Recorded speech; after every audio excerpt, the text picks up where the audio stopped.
லத்தூர் ஒன்றியத்தில் மிகப்பெரிய பிரம்மாண்டமான கூட்டம் என்றால் அது இதுதான். அதிகமான மகளிர்கள் இந்த இயக்கத்தை தாங்கி பிடிக்கிறதும் இந்த நாட்டினுடைய வளர்ச்சியை தாங்கி பிடிக்கிறதும் இந்த மகளிர் தான். அடுத்து 2026 நடைபெறுகின்ற சட்டமன்ற தேர்தலில் நம்மளுடைய அண்ணன் தளபதி அவர்களை மீண்டும் தமிழகத்தின் முதலமைச்சர் ஆகிறது இந்த மகளிர் தான்.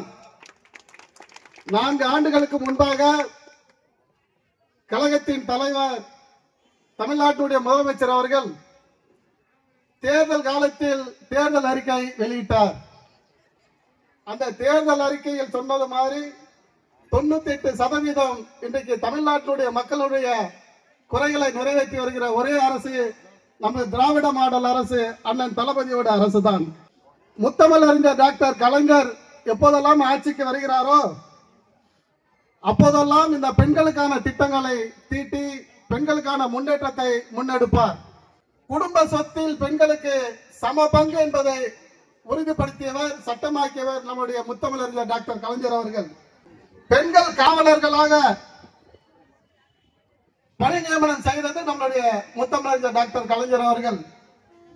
மகளிர் சுய உதவி குழுவை உருவாக்கியவர் நம்முடைய டாக்டர் கலைஞர் அவர்கள்.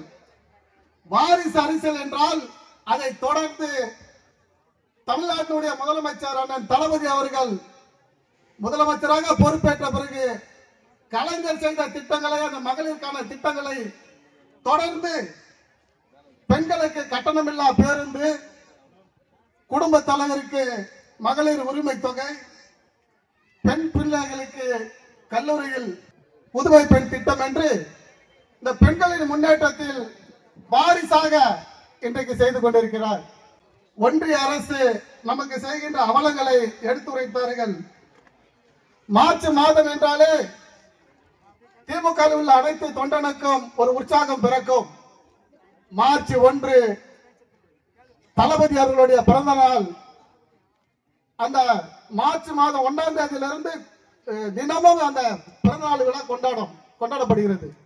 ஆனால் இந்த முறை நம்மளுடைய தலைவர், கழகத்தின் தலைவர் அண்ணன் தளபதி அவர்கள் என்னுடைய பிறந்த நாளை கொண்டாடுவதை விட்டு ஒன்றிய அரசினுடைய தமிழ்நாட்டினுடைய மக்களுடைய பாதிப்புகளை எடுத்து உரைக்கின்ற வகையில் கழகத்தின் இளைஞரணி செயலாளர், திராவிட முன்னேற்ற கழகத்தை இன்னும் இந்த 50 ஆண்டு காலத்துக்கு வழிநடத்த செல்ல வல்லமை படைத்த, ஆற்றல் படைத்த இளம் தலைவர், தமிழ்நாட்டினுடைய துணை முதலமைச்சர் அண்ணன் உதயநிதி ஸ்டாலின் அவர்களிடம் இளைஞரின் சார்பில் தமிழ்நாட்டில் உள்ள 234 சட்டமன்ற தொகுதியிலும் இந்த ஒன்றிய அரசை கண்டிக்கின்ற வகையில் கண்டன கூட்டங்கள் அமைத்திட வேண்டும் என்று சொல்லி இன்றைக்கு தமிழ்நாட்டில் 200க்கும் அதிகமான தொகுதியில் தினம் தினமும் கண்டன கூட்டங்கள் நடைபெற்றுக் கொண்டிருக்கின்றது. ஒரு வாரத்துக்கு முன்பாக சட்டமன்றத்தில் நடந்தது. எடப்பாடி பழனிசாமி திடீர் என்ற டெல்லி பயணம். தமிழ்நாட்டுடைய முதலமைச்சருக்கு தகவல் வந்துவிட்டது. எடப்பாடி பழனிசாமி யாரை சந்திக்க போகிறார், எங்க போகிறார் என்று. அப்ப சட்டமன்றத்திலே சொல்லுகிறார், எதிர்கட்சி தலைவர் எடப்பாடி பழனிசாமி அவர்கள் எங்கே சென்றிருக்கிறார், யாரை சந்திக்க இருக்கிறார் என்பது எனக்கு நன்கு தெரியும். அவர் யாரை சந்திக்கிறாரோ அவரிடம் தமிழ்நாட்டுடைய நலன்களை பற்றி பேசிட வேண்டும் என்று சொல்லுரைத்தார்கள். எடப்பாடி பழனிசாமி சென்னையில் உள்ள ஏர்போர்ட்டில் போகிறார். நிருபர்லாம் கேட்கிறாங்க, எங்க போறீங்கன்னு கேட்கிறாங்க. டெல்லியில இருக்கிற என்னோட கட்சி ஆபீஸ் பார்க்க போறேன்னு சொல்றேன். சரி, ஓகே. டெல்லியில போய் இறங்குறாரு. அங்க இருக்கிற நிருபர்கள் கேட்கிறாங்க, எங்க வந்திருக்கீங்க, யாரையாவது அப்பாயின்மெண்ட் வாங்கிருக்கீங்களா, பார்க்க போறீங்களா? இல்லங்க எங்க கட்சி ஆபீஸ் இருக்கு, அதை பார்க்க வந்துக்கிறேன். அவர் உண்மையை தான் சொன்னார். அவருடைய கட்சி ஆபீஸ் இன்னைக்கு பிஜேபி அலுவலகம் தான் கட்சி ஆபீஸா மாறிவிட்டது.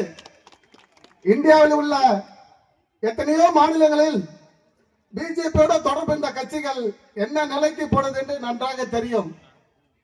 அந்த வகையில தான் இன்னைக்கு தமிழ்நாட்டில் அதிமுக முழுமையா பிஜேபியா மாறிவிட்டது. ஒரு 4 நாட்களுக்கு முன்பாக ஒன்றியத்தினுடைய அமைச்சர் அமித்ஷா அவர்கள் சென்னைக்கு வந்து 2 நாள் தங்குறார். 2 நாள் தங்கி அவங்க கட்சியினுடைய தலைவரை தேர்வு பண்றவர் அது ஒரு விதம். இருக்கிற தமிழ்நாட்டில் இருக்கிற கட்சிகளை மிரட்டுகிறார், ஈடியை வைத்து மிரட்டுகிறார். கடந்த மாதம் நடந்த ஈடி ரெய்டில் பயந்துதான் எடப்பாடி பழனிசாமி டெல்லிக்கு சென்றார். 2 நாட்களுக்கு முன்பாக அமித்ஷா இருக்கிற இடத்திற்கு எடப்பாடியை வரவைத்து கூட்டணி முடிந்தது என்று ஒரு அறிக்கை விடுகிறார்.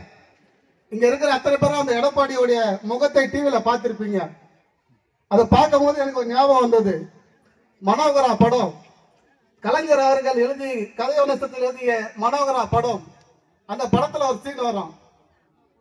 அந்த ஹீரோவை இழுத்துட்டு வந்திருப்பாங்க. நான் ஏன் உன்னை அழைத்து வந்தேன் தெரியுமா என்று கேட்பார். தெரிவித்துக் கொள்ளுங்கள், அழைத்து வரவில்லை, இழுத்து வர வச்சீர்கள் என்று. அந்த மாதிரி இழுத்து வந்து பக்கத்துல உட்கார வச்சு கூட்டணி பேசுறானுங்க. ஏற்கனவே ஒரு ஓட்ட சைக்கிள் ஓட்டிருந்த ஜி.கே. வாசன் எப்பவுமே அதை அடமானம் வச்சுட்டான் பிஜேபி கிட்ட. எனக்கு தெரிஞ்ச ஒரே ஒரு கட்சி தான் உண்மையிலே அருமையான கட்சி. பாராளுமன்ற தேர்தல் நடக்கிறதுக்கு முன்னாடி இரவு 2 மணிக்கு அவங்க மனைவி எந்திரிச்சு, ஏங்க நம்ம கட்சி எடுத்து போயிட்டு மொத்தமா அவங்க கிட்ட வித்துட்டு வந்துடலான்ட்டு ஒரு முடிவு பண்ணி காலையில எம்சிஏ போய் டெல்லியில போயிட்டு அவங்க கிட்ட அந்த கட்சி வித்துட்டு வந்தோம். யார் ஞாபகம் இருக்கா? சரத்குமார். அவன் மனுஷன், இவெல்லாம் மனுஷனா? ஈடிக்கு பயந்துகிட்டு இப்ப இருக்கிற முன்னாள் அமைச்சர்கள் மாவட்ட செயலாளர்கள் முறுக்கி இருக்கிறான். இப்ப அவங்க எல்லாம் மிரட்டுறானுங்க, உன் மேல இந்த கேஸ் இருக்குது, பிஜேபி கூட்டணி நல்ல கூட்டணின்னு சொல்லிட்டு அவங்கள மிரட்டினுக்கிறான். இந்த சொட்ட ஒருத்தர் இருப்பான் பாரு, ஜெயக்குமார்ன்ட்டு, மைக்க பார்த்தா போதும் முழுகிடுவான். எப்ப பார்த்தாலும் நின்று மைக்கு முன்னாடியே பேசியிருப்பான், ஏதாவது ஒண்ணு பேசியிருப்பான். இப்போ ஒரு 10 நாள் ஆளே காணாம். 10 நாள் ஆளே காணாம் அவனை. ஏடா கொஞ்சம் கொஞ்சமாடா பண்ணீங்க 4 வருஷம். மோடியை கையில வச்சுக்கிட்டு கொஞ்சம் கொஞ்சம் பண்ணி அதான் இன்னைக்கு வாட்டி வதைக்கிற ஒரு முன்னாள் முதலமைச்சர். என்னதான் நமக்கு எதிரியா இருந்தாலும் எதிர்கட்சியா இருந்தாலும் அம்மையார் செல்வி ஜெயலலிதா அவர்கள் இறந்த போது சமூக வலைதளத்துல ஒரு பதிவு போட்டான். உங்களை ஆளக்கூடாதுன்னு தான் நினைச்சோம், வாழக்கூடாதுன்னு நினைக்கலன்னா. இன்னைக்கு நாங்க சொல்றோம், என்னைக்குமே திமுகவுக்கு எதிர்கட்சியா அதிமுக தான் இருக்கணும், சுத்தமா போய் பிஜேபியா மாறிடாதீங்கன்னு தான் சொல்றோம். நாங்க சிறுபான்மை மக்களை பாடாப்படுத்துகிற இந்த பிஜேபி அதிமுக நண்பர்கள், நம்ம நண்பர் தான் அவங்க, நம்ம மாமன் மச்சான் தான், நம்ம அண்ணன் தம்பிங்க தான். அதிமுக இருந்துருங்க, இப்பவே திமுக வந்து சேர்ந்துருங்க. இந்த நாட்டில் மதவாதத்தை பரப்பிட வேண்டும், RSS கொள்கைகளை பரப்பிட வேண்டும் என்று புடியாய் துடித்து கொண்டிருக்கின்ற அந்த பிஜேபி கட்சியோட உங்க கூட்டணி வச்சு நீ மக்களை சந்திக்கிறதை விட தூக்கப்பட்டு செத்து போலாம். உண்மையா சொல்ற, இந்த மக்களை அடகு வைத்து உன் கட்சியை நடத்தி உன் பழப்பு நடத்துறதுக்கு பதில் நீ தூக்க மாட்டேன்னு செத்து போலாம். அதிமுக அருமை நண்பர்கள் பங்காளிகளை பார்த்து சொல்ற, மனித கலந்து வந்து திமுக சேர்ந்துருங்க. அன்றிலிருந்து இன்று வரைக்கும் இன்றைக்கு ஒரு முக்கியமான நாள். சட்டமன்றத்தில் மாநில சுயாட்சிக்கு இன்னைக்கு சட்டமன்றத்தில் நிறைவேற்றுகிறாங்க. 50 ஆண்டுகளுக்கு முன்பாக டாக்டர் கலைஞர் அவர்கள் நிறைவேற்றிய மாநில சுயாட்சி அதே 50 ஆண்டுகள் மறுபடியும் புதுப்பிக்கிறாங்க.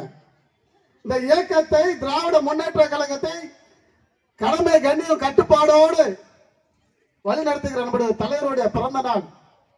உங்களோடு இணைந்து என்னுடைய வாழ்க்கையும் தெரிவித்துக் கொண்டு நல்ல வாய்ப்புக்கு நன்றி கூறி விடைபெறுகிறேன். நன்றி, வணக்கம்.